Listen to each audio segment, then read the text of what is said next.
Welcome to Elgin Movie Watchers Podcast.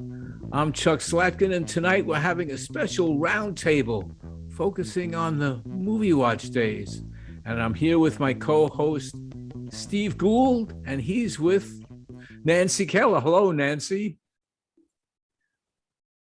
How are you? And what did you do on Movie Watch? I can't remember 75% of it, but I interviewed people and did reviews. That is true. And on the lower left, at least my lower left, is Gary Schoikert. Gary, what was your involvement with Movie Watch? I think I just did camera stuff. I don't know what else I did. I think it was just the camera. Some of it may come back. Some of it may come back. And in the middle is Barry Coonan. What did you do with Movie Watch? Yeah, studio camera and also remote camera. Yeah. Okay, so and over to the right is John Abel, who, we've talked somewhat on early episodes about Movie Watch, but let's catch everyone up on exactly what your role was. Well, because I was on a phone call once and you guys needed slave labor, you said, in lieu of any sort of remuneration or responsibility, we're going to give you a producer title. Nancy, see, I got to laugh at Nancy. She knows what that means. So I was a producer on the show, involved in booking guests and tearing my hair out in the control room on show night. Well, it wasn't too bad. You still have hair left. Right. It was a very smooth show, so I never actually had to tear much out. Okay. So for those who don't know, Movie Watch was a program that originally started on public access on Manhattan cable TV in the mid-'70s. And actually, we eventually moved into like a state-of-the-art studio, but we originally started on the ET Studios on 23rd Street, which was some extent less than that. But we began first with a couple of filling in on other people's shows where we came in and talked a little bit. Actually, Andrew Makowski was on one of the shows with Gene Herman talking about what Cinema City was going to be, which was a part of Movie Watch. And we did a couple of shows there. And then we started with a regular weekly show, initially a half hour on Movie Watch done in that studio. Eventually we grew to an hour. And then when we moved up to the Automation House studio, at that point, the show really took off, grew, whatever the types of guests we got, whatever. So Movie Watch started, well, in some form, 75, 76, and then it was completed in 78. So anyone have anything to start us off with at their initial feeling right now in 2021 about what Movie Watch was? I think, Chuck, we should add for our listeners and viewers that not only the transition from 23rd Street up to Automation House Studios, we went from black and white to color as well. So it was a real upscale move in that respect, a true studio. And John and the team did incredibly well, turning in first class people to interview and movies to cover that equaled the space that we were using. You know, I watched a few episodes this afternoon. What was really interesting is it was actually really intelligent. I'm serious, and I don't remember it being so back then, but watching some of the interviews, it was intelligent questioning. You know, it wasn't the kind of like, let's do PR for these people coming in doing their movies. It was actually real. And the fact that Chuck made Richard Pryor laugh a couple times, Right. I said, wow, that's a big deal. Yeah, I was just gonna say that it was. You're absolutely right, Guy. I watched a few of these a few other times as well, and it's just remarkable how serious and how deep these interviews were. Yeah, I mean, Chuck. I think Chuck. Maybe I hope you'll remember, but it feels like it was a very spontaneous moment, and the question was a kind of a softball. When did you? At what point in your career did you decide you wanted to be in movies? And Pryor said, when I was 6. And Chuck came back. Was that beginning or the middle of your career? And Pryor couldn't help breaking character a little bit. He grinned and said, "No, this is the beginning." So that was kind of a remarkable moment. And I don't know, Chuck, were you in on your own joke there? I think I was in on my own joke at that point, and whatever. As I mentioned in an early episode, I had no memory whatsoever that I had ever interviewed Richard Pryor, let alone what the content of that interview. Just I didn't remember it at all. Then after seeing it, seeing that some of the other people that we, but I was, thrilled to meet Richard Pryor, interview him. What I said, coming back live afterwards, I probably would have not said that now, but about, being disappointed that he wasn't funny. But to me, watching that after all of these years, and seeing, that there was real value in what he had to say. He was really, talking about things having to do with his life and that happening, so that they said, hey, there's still some value in this stuff, not just, reminiscing or, old times sake, but there was this historical record. We've talked about this on previous shows. Our show came at a simpler time, I think, in television, when most shows were more serious and less geared towards simple promotion. I think SNL debuted in 75, and they booked people that they thought the audience would like, and they paid them accordingly.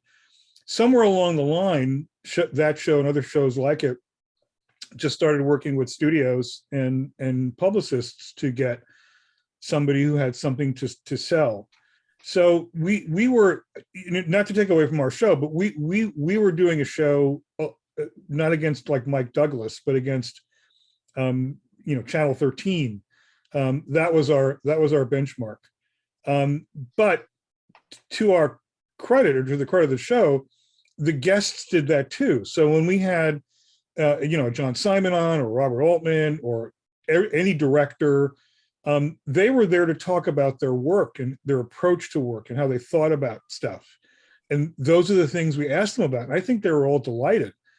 And as you say, Chuck, in retrospect, this is a pretty amazing body of work. Yeah. And another thing that occurred to me just when I was watching Nancy and Deborah Gordon doing the interview with Jill Eikenberry and forgetting the other's name. We spelled her name wrong on the Krylon. Yeah. Or even with that, the fact of watching a television show for a 20-minute conversation interview where there were 2 women interviewing 2 other women. How often did that happen on television in the mid-1970s? A woman Never. as a host or interviewing, but here having this whole segment of a show, it just, it was just like, wow. And not asking what kind of underwear you wear or what color your lipstick is. Exactly. That's what I wanted to know. That's why you were running camera. It was an With X-ray tape over camera. my mouth. Hey, baby, what are you wearing? Gary, please, you can't say that. One of the other things watching the interviews in the street with the movies, Nancy, you were the best. Seriously, you were really good at it. Thank you. I thank know, you, I thank you know very I'm much. prejudiced, but I do have to agree. Yeah. But One thing that I found interesting in those reviews are now you see a movie and they say, oh, everyone's going to see it because it's an adventure or it's a sci-fi. But when we interviewed people, sometimes you'd find surprising answers like, oh, I came because I like this director. So we get people who sometimes had more intelligent answers than the usual sound bites you get nowadays. we're going to be talking in this movie watch segment about a thing called an instant review. And that's when we would go on opening day to a movie and we'd ask people before they went in their expectations and why they chose it and that type of thing. And then when people were coming out, we would do the same. And I believe, I don't know if you did it, but on Close Encounters, there was a very, very thoughtful young boy that I don't know, if he's a governor of a state now or a CEO of a company, but for a kid his age, incredibly insightful, comparing Star Wars to Close Encounters of the Third Kind. I said, where is this kid? He might be in an institution if it's the one who actually believed there were aliens. One of the great advantages we had also, and I think we might have talked about this before, but even shortly after the decade, it was pretty clear that the 70s was probably one of the greatest decades for film, American film anyway, but probably world film, as there's ever been. There might have been equally good periods, decades, but the 70s were utterly remarkable. I mean, you just named two iconic movies, both made a few years apart. Pacino movies, Harrison Ford movies, but there were lots of what we now would call indie movies that were made, and they were made.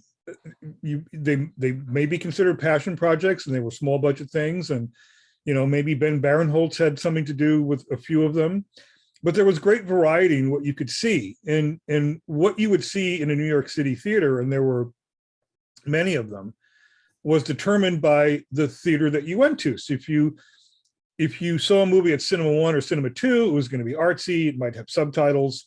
If you were going to the Waverly, it was going to be something else. If you're going to Midtown, where the theaters were bigger, they were going to be bigger, although we didn't quite have blockbusters yet. I mean, blockbusters, summer blockbuster invented in the 70s. But now there's so much derivative stuff. I know I'm sounding old, I'm sounding my age, but it's Marvel or DC and discussions about whether or not Scarlett Johansson's being screwed because Disney Plus is siphoning money away from box office. So there isn't a great deal of variety.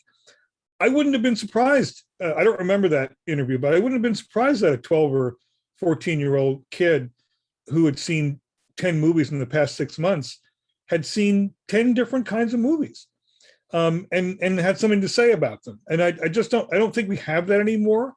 And again, we were very fortunate to be doing this at a time when there was so many different things to choose from across the spectrum. That is true, but I don't know how many other television shows, news shows at that time would be having interviews with kids about None. films seriously. Zero. Asking them questions, hearing what they had to say, and a number of them did, relate because of Star Wars or our question or whatever. But we treated the kids with respect, and they gave us what they had to offer, and amazing. I agree with John about the 70s having been great movies during that time, but it also continued into the 80s also. And in fact, if the Elgin hadn't closed, a lot of the movies that we got at the Waverly in the 80s would have probably been more Elgin type movies. We got a lot of those culty indie kind of movies during the 80s. Yeah, I think decades, not to digress or get weird here, but decades don't begin with the zeros. They're sort of like 3 years in and 3 years out. But you're right. To your larger point, I think Perry is absolutely right. If the Elgin had somehow survived, I don't know that it would have cannibalized the Waverly, but it certainly would have kept doing that kind of thing. And it would have been great. It would have been great for the neighborhood. It would have been great for the city. The loss of the Elgin itself was really very, very sad. We talked about this before. There were 3 or 4 places like the Elgin, nothing quite as good. Now there are, I don't know, 1, 0. I really don't know. But to lose, it's like losing, the Strand bookstore or something like that. There are others, and there are other ways to get books, but it just is irreplaceable. I'm not going to argue with that, but one fact that is true is that after the Elgin closed, Movie Watch continued. Yes. Yeah. So for quite a while, and surprisingly so, because maybe in the mind we associate the two, but again, what we were accomplishing on Movie Watch in its way, was innovative. It was definitely changing the way people dealt with shows of that nature. Remember, there was no Entertainment Tonight or any of those shows at that point. This was like the first one that came to pass, and also again, the events that we covered, but the interviews that again, I'm with everybody else. Seeing those interviews again, I'm astonished at how good they were, but how much value there is still now listening to them. And I would like to add a kudo to someone who worked on Movie Watch, and I think did an absolutely brilliant opinion piece that you could put on television today, and it'd be as timely and maybe controversial as it was when we had him do it. But I really think Tony Foreman did a great job talking about advertising and how we approach it and how it was used and how it affects what we see and what we get. I really think he did a knockout job on that opinion piece. Yeah, Tony was he was a well, there were lots of characters in the Elgin. He was a real character. And for those of you who have not seen for those of you who have seen the opening to the show, that was done by Tony Forma, the opening to Movie Watch. And for those of you who haven't, I hope there's a way for us to share a link. It was single-handedly done with, I think, a 16mm camera. Again, bone knives and spears is what we had to work with in the 70s. And guys like Tony, who just did it for the love of it, were the reason that the show did as well as it did, and actually, as Chuck said, surpassed the lifetime of the Elgin itself, the birthplace of the idea. And the birthplace, by the way, of the Elgin marble, which we never talk about. But seeing Gary Shoykett here for the first time in 900 years, all I want to ask him is, when's the last time he used Electroset? I think about that every now and then. Oh my God, how awful that was. I mean, the marble was a terrific little piece of, I don't know, it's funny because I don't know why I didn't put my name on it. I actually had a made up stupid name, but it was actually also a really good thing we did. You mean Pumpernickel Egg Burger was a Something made up like that. name? Well, actually only the second part. And Well, then I was thinking about John Antici watching that commercial. Oh, the The truck commercials were a commercial. riot. That was a Yeah. riot. We're seeing for dinner a guy that I guess Nancy recruited, an actor friend of hers, was playing the husband, and we were selling this little lockbox that you put in your drawer, Yeah. and we did- Portavolt. Yeah, Portavolt. Yeah, We And- still have one. yeah, we have. We one. still have one. But we did all those commercials. We did Hitting a Truck rental. and then John was doing voiceovers in his lucid tones for a plant store. Yeah, watching them, it was really kind of fun to watch a few of them Yeah. Yeah. and not I- remembering a whole lot of it.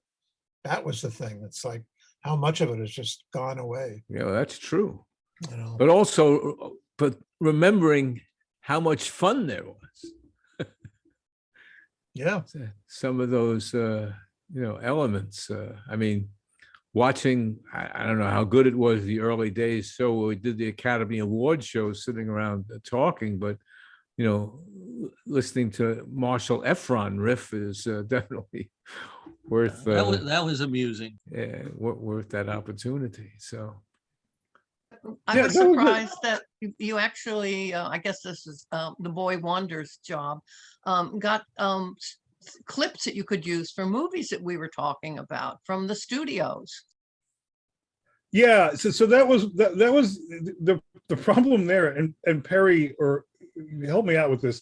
I think the problem there was that we had our ability to use the clips that the studios, the technology that they had was different than ours, to say the least. And they were happy to give us clips. I think they were, but we often had to run through Kim Halsey's magic machine in his loft down on Canal Street in order to convert these optical file 32 millimeter things into whatever we could use digitally.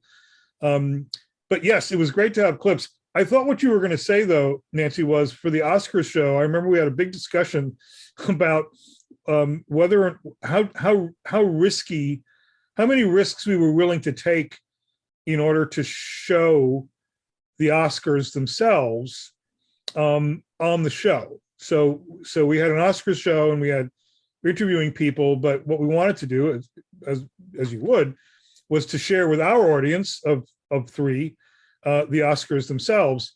And I think what we decided to do was to point a camera at a TV set. So this is pre-web, but what we were doing was framing before, anybody thought that framing might be semi-copyright infringement. And I don't think anybody ever came after us for that, because who would? But I remember having, and I hope you got Garrett, Chuck, and Steve, I hope you remember, we had a big discussion about how we would do that. Yeah, and of course, not only the legality of it, but for clearance purposes, but also technologically, if this was going to fly. So there were a lot of things, and once in a while, I guess it's like the end of the game. You got to make those 3 points and you kick the ball, and it seemed to have worked out in many ways. Maybe not for the longevity of Movie Watch, but while we had it, we did a lot of that. And kudos to everyone for really helping in that respect. could we have actually done that show without Kim? no. Oh, No, I actually think, two people I think should be mentioned. One of them is Kim Halsey, because he came to New York wanting to work in television, and like everybody else, ended up at the Elgin, whatever. And then lo and behold, this happened. But really, it was his right. his talent, his ability, his vision. It's unfortunate because we really haven't heard anything of him in quite some time, because he would be somebody we would love to talk to. And the second person that we have to mention is Deborah Gordon, who Right. functioned in so many roles as the co-host, did the news and whatever. Luckily, it wasn't that long ago. I had a long conversation with Deborah about the Movie Watch years and whatever, and she hopes that she'll be on with us, soon. She had other things she had to deal with in her life, and we respect that. But so we know where Deborah is, but we have no idea where Kim Halsey is. But I would add what was a rather charming segment when the episode with John John Simon, and when Nancy was interviewing Goldstone about Roller Coaster. In the beginning, it was made to seem like it wasn't planned or anything. I know it was, but it was a really great thing where you walked out of distance, leaving Deborah there as the host and picking up the mic and going out and doing that. But it developed because of you and Deborah working together. That was, after quite a few times together, that she developed a terrific repartee and was kidding around asking, oh, is he walking and chewing gum at the same time? Or keep him out there, I'm happy here, So it really seemed very genuine, it was a very, very good feeling. I know that was one of the last shows of the season. So I felt really happy seeing how professional it was, how well put together it was. And, we all should be really proud that we were part of it. Yeah. I'm not going to argue with that. So anyway. You have to give a shout out to someone. I don't think you guys know. I had told Chuck and Ian, somebody who was so great. I mean, he looked great. He was a handsome man, and really delivered very decent reviews, was John Tilley. And I looked high and low for him and everything. And unfortunately, I got a call because I put my phone number in a letter to an old address I had, and I got a call from his husband Bill, who Nancy and I knew, and he said, "Well, I have some bad news for you." Now, John Tilley, I'm 75, and John was younger. He would be maybe turning 65 or something. Oh, he's older than that. No, maybe 68, 69. But anyhow, he was younger.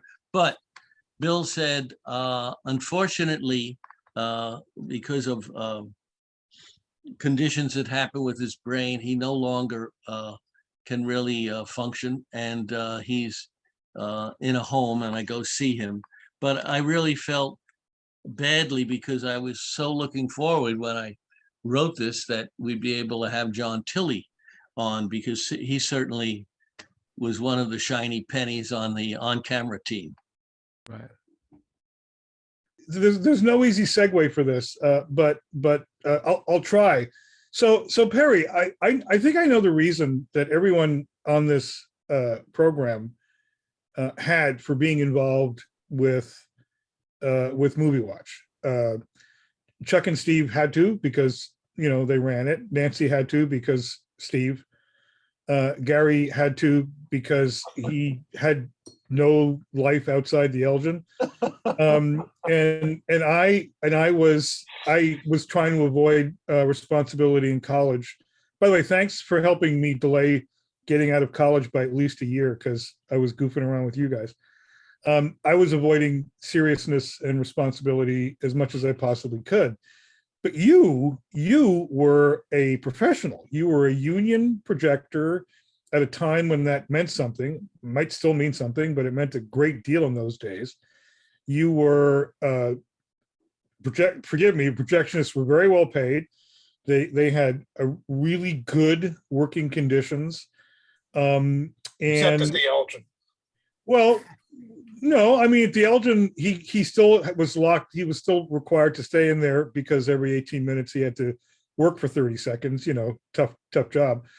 But he would have an entire staff of people getting him food, getting him lunch, bringing him stuff from the concession tent. Perry, believe me, this is going to a good place.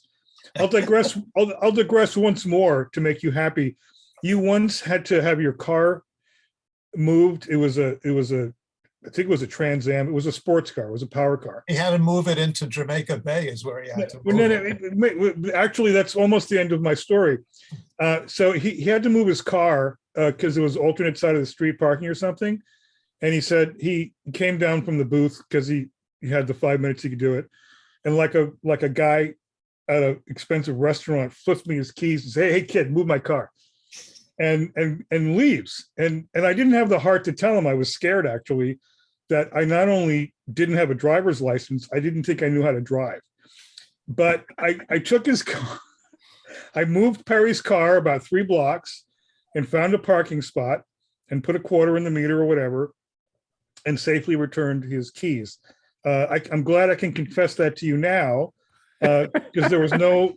But this was the life of a big time projectionist in New York in the 70s. So that's the setup for everyone here has a reason, a hard luck story, nothing better to do, avoidance, to be part of this. Let's put on a show. You really had something going on. How the hell did we drag you into this? For nothing. I guess it was something to fill. First of all, I thought it was a cool concept, and I enjoyed doing camera work. So I think I just volunteered to film. I think you might actually needed more camera people that had some experience, which is probably why I jumped in. I mean, I don't really recall. But in terms of the caliber of work in the theater, I mean, working at the Elgin as a projectionist was much more difficult than most of the bigger houses uptown, because the bigger houses uptown they got new prints that didn't have to be checked meticulously. They didn't have to run umpty 9 films in one day, which meant a lot more changeovers, a lot more inspections, and trying to keep track of everything from one reel to the next. So there was nothing. I mean, I was underpaid, not so much from the Elgin, but just contractually, because the amount of work that I had to do in comparison to working in some of the uptown houses. So you decided to take a second unpaid job doing camera work. I as Gary's backup. That's a good plan. Yeah, it was fun stuff, and I enjoyed meeting a lot of the celebrity people and working with them and stuff. So that was kind of cool. Yeah, it was just an exciting time, I guess, and that's why I volunteered to do it. But yeah, I mean, the job was it was a decently paid job. It wasn't like the big bucks like the guys up Midtown were getting, but everything was based on union seniority. So when I bid to be the projectionist of the Elgin, that was what was available at my seniority range. That'll teach you. Yeah, well, yeah, there you go. But I mean, I fell in love with the whole concept of what was being shown at the Elgin, because I was like a real film person, most of since I was a kid, and just the environment of working with all of you guys. I mean, it was just so cool by comparison to like being in those upper crust theaters, which I worked in later, which were a pain. Some of the coworkers and management people were just hard to get around and stuff. So yeah, it was just so much more relaxed and stuff, and getting. I have to ask you and you Perry or Gary or John, am I correct in terms of like swing camera people that we did have sometimes Vanessa Finer or Tony Forma doing camera? Yes. Yeah. Definitely Vanessa. And I think Tony too. I vaguely recall other people that were doing camera. I just remember, what I was doing for the most part. So seeing Alexa was also in one of the things. I didn't remember that she was. Yeah, she did work. She was on camera too. So let me just ask Perry before we move on. So does anything stand out in your mind specifically that had to do with Movie Watch? Maybe someone you were doing a camera segment around or whatever? Well, I mean, I don't remember everything that we did. There was so many shows, but you guys have been talking about on other podcasts, things like when you were talking about some of the directors. I remember those vividly. They were very, very interesting. I remember first of all, seeing your other, I watched the other 2 YouTube things, and seeing Andrew's face for the first time in years brought back lots of memories, which was great. And of course, Chaz, I mean, that just blew me away, because, that was, as a friend, it was even more interesting to see his face again and how much I miss him and Stasha and all that stuff. So that was really cool to watch those last broadcasts you did. Oh, and that one there was the one you guys were talking about. I remember doing, what was it? Sylvie, the lady, that old actress that it was around for every movie. What was it? Sylvia, somebody? Sylvia Sylvia Sidney? Sidney? Sylvia Sidney. Yeah. When you guys were talking about it, that brought back the memory of, being there for that deal, which was very cool because she was a very cool lady. Yeah. So it just, and great memories. And some of those people I worked with in other situations, in Right. different places when I was doing screening room jobs and Right. things like that. And So let's ask Gary. I know Gary asking Gary what he remembers sometimes can be problematic. But It's is there kind of anything like that's a lost. I mean, I specific- remember a bunch of different, isolated things. One of the things for me that was kind of really good is I got to photograph a lot of people, and and some of them are on my website. And today, for no reason, well, I actually had somebody do something to my website, and I Googled myself and started finding some of these people I photographed there all over the world on sites, which shouldn't be there, but what do I give a shit anyway? So getting to photograph a lot of people for me was great. And Think you did a still photograph, somebody that Perry just talked about, Chaz, with a couple of young ladies in the Farmer Gray potted plant store there. oh, it was John Santini's restaurant, Right. and in the back he had that duck pond, Right. and then he had a wall with vines, and Chaz the goat was chasing three women kind of up like these steps. Yeah, I just found those recently. Yeah, I got to do a lot of stuff like that, but going out in the street was sort of fun. Even carrying that porta pack. You Which think is about so- now, this Yeah, is they were hernia this jobs. is a porta pack right Yeah. now, and carrying that stuff and going into places. It was always kind of interesting. I mean, I remember things that happened like with the whole Tony Roberts Yeah. debacle, and I'm trying to remember if I photographed him for, I don't know, for the Chelsea Clinton News a few years later. I think I actually mentioned it to him. He didn't smile. While I remember it, Gary, why don't you mention your website in case people want to check out your photographs? Oh boy, oh boy. I was watching that interview you did with me, which I totally don't remember you ever doing. I have no remembrance. And how many times you said my name. I was thinking, God, he really knows my name. But it's just, folks, it's GarySchoikert.com and SCHOICHET, and you'll see old stuff and new stuff. John, I just wanted to make a comment I don't remember the whole moving the car routine, by the way, so it really wouldn't matter anyways. Well, of course not, because I didn't wreck the damn thing. But I'm being flippant about you flipping me the keys. Hey kid, with my it was like, hey man, I got to move my car. Can you move my car? And so I wasn't going to break your heart, but I also was terrified of doing the job. Yeah, I'm just glad it's off my chest now, Perry. It was an English car, right, Perry? no. It was white. It was white and sporty. I had it was a fastback. It was a American Hornet. It was a Hornet with it had a racing stripe on the side of it. Yeah, I just remember the gas pedal was hair trigger. Yeah, it was an American Hornet. Yeah, but And, since there's no statute of limitations, it's all gone. You well, the threw a funny- car the into the funny Jamaica thing Bay. is- Yeah, but the funny thing is the fact that you didn't wreck it didn't matter because I don't know if any of the guys, Steve or Chuck, remember this, but one night late in my run of working at the theater, I think it was like probably in the 75, 76 timeframe, when I was leaving one night after we closed at midnight, I got into my car, which I had parked right on 8th Avenue, because, once the meters were off at a certain time, I forget what it was, I moved it around. I took off at midnight, slowly heading up 8th Avenue, crossing over, and I got rear-ended by a taxi cab that was doing 90 miles an hour, and it totaled my car. Do you guys remember that? No, I think it was No. me though in the cab. Yeah. That my car was like the back, my trunk was in my back seat. Oh, my God.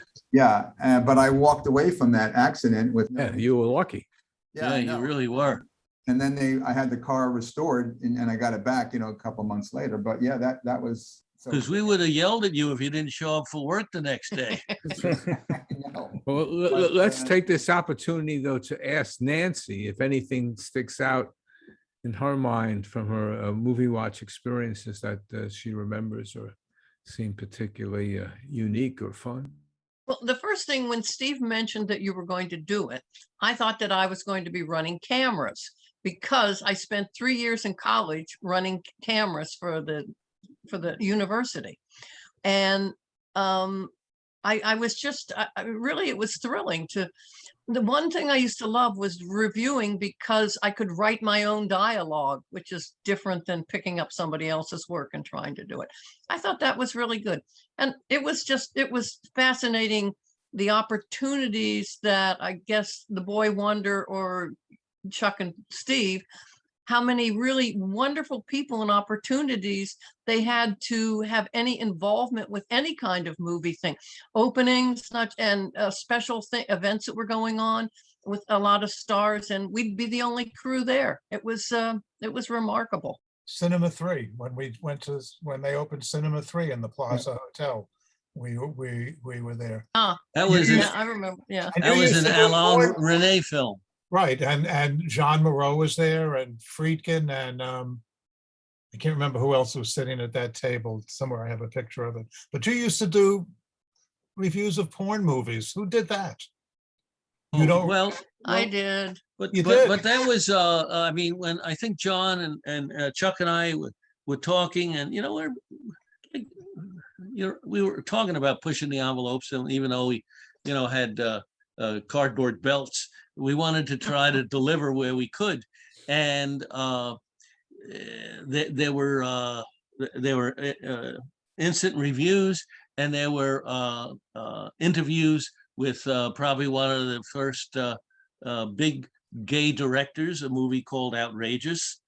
And we also we found out that there was a lot of money being made with adult cinema, thanks to Chaz. And one thing led to another. And then I guess, I don't know if I lost the coin toss, and we approached Nancy to say, would you be willing to review hardcore films? And she said, yeah, sure, I guess so. Now she'll even tell Actually us thought- about it. I actually thought that I mean, since you were also doing documentaries, that if you say you're reviewing all films, you should do all films. And at that time, the adult cinema was rather in the forefront in playing in some major theaters and things. Yeah, they really were adult films and not what we would think of as porn today. Again, it was the 70s. Everything was pretty artful and well considered. What was the response that you got from people in the industry when you started doing the reviews? Well, why don't you ask her what the response was from when they used her real name on the drive-in theater where her parents lived with a review. I don't know, best porn I've ever seen, or whatever the hell it was, and then it had Nancy Keller movie watch. What did that feel like? Scary.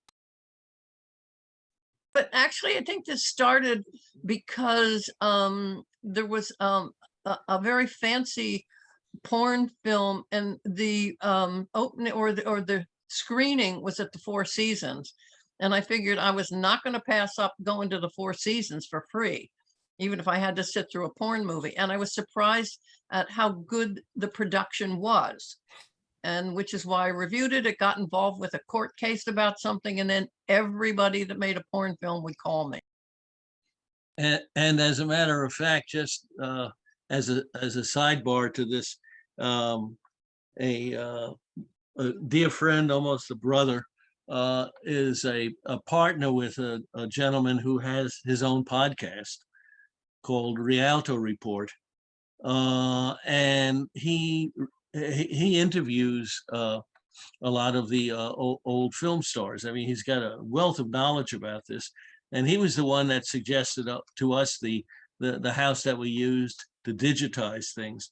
But he was absolutely floored because I had showed him a segment because of something he wanted to see, and he said, "I don't believe this.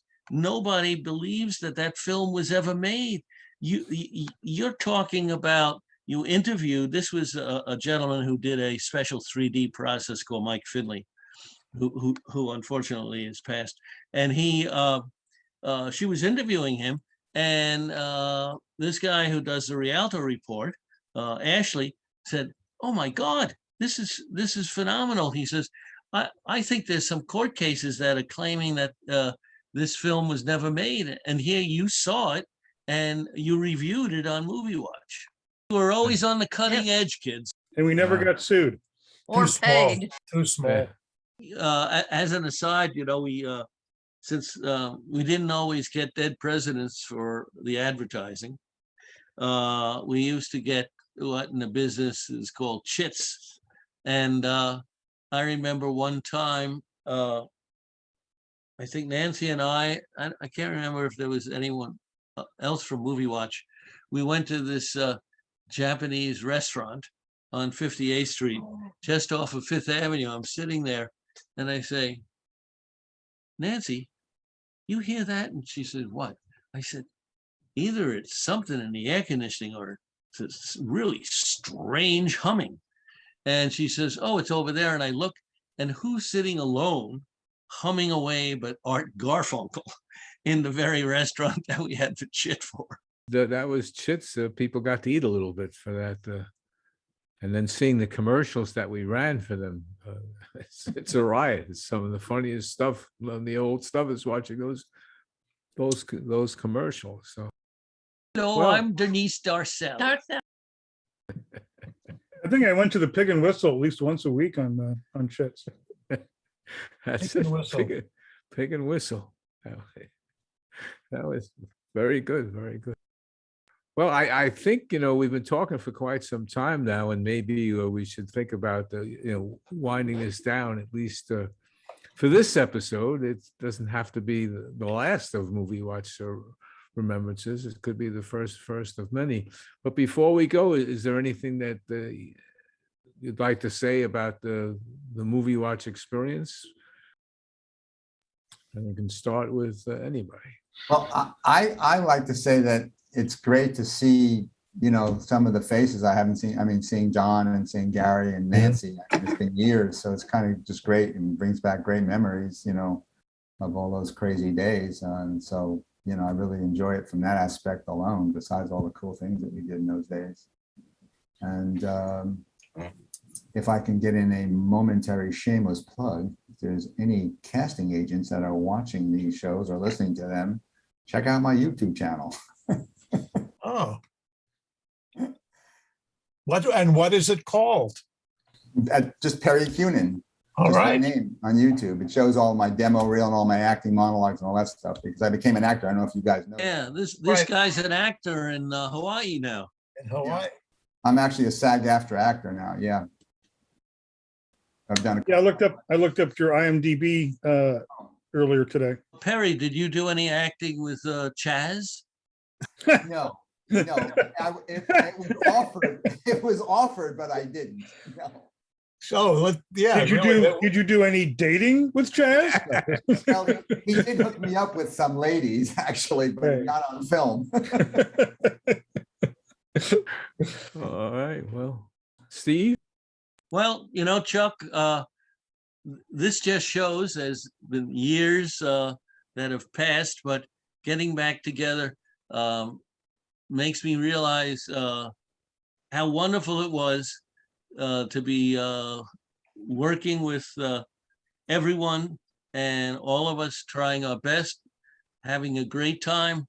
And here we're back and we can still have a great time talking about it. In our twilight years. Speak for yourself. Except for John.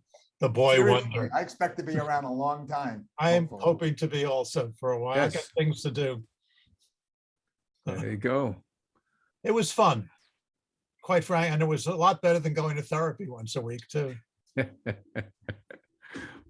gonna be the money review for Movie Watch. That's Better it. than therapy. Better than therapy. All these years later. All these years Wow. later. All right. Well, everybody, Steve Gould, Nancy Keller Gould, Gary Shoykett, Perry Coonan, John Abel. Thanks everybody for participating in this Movie Watch Roundtable, and I hope people listening and watching on YouTube are enjoying it as well.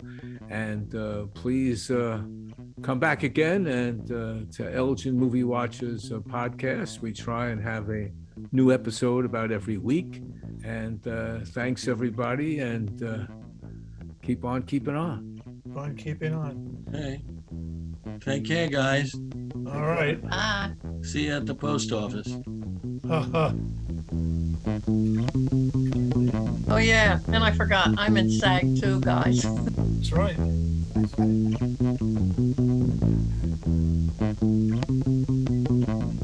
So Steve, you don't remember before we, Ian, this is not part of the show. Yes. So that guy who owned the bookstore, do you remember him? The one on Greenwich Avenue, Roger?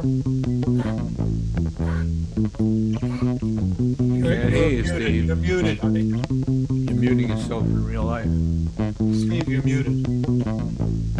There's no need to be tasteless. And you can, and What since else? we're not recording, you can No, I mean- unmute now. Yeah. The name rings a bell, but I really couldn't tell you. You're the any- one who introduced me to him, that's why. Roger. He had a Where, very where? It was on Greenwich Avenue between the pizzeria and North. And it was a very small used bookstore, fairly classy. Yeah. Oh, you know who turned me on to that was none other than Mikowski. That makes sense. But that's as far as it goes. I